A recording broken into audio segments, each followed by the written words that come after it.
చదువుగానే మారిపోవే ఈ క్షణం స్వయం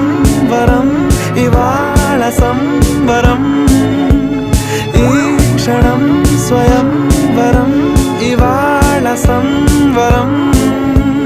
వీడుకోలు లేని తోడు అంది స్వాగతం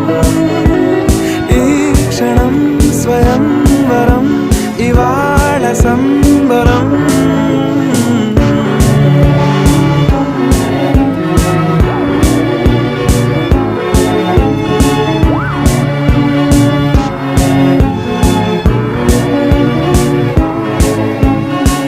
ఇవాళ నింగిలోని తారా తళుక్కు మంది ఎదురుగారా వయస్సు తీరికుండదారా హాయ్ హాయ్ హాయ్ సొగస్సు పంచుతున్న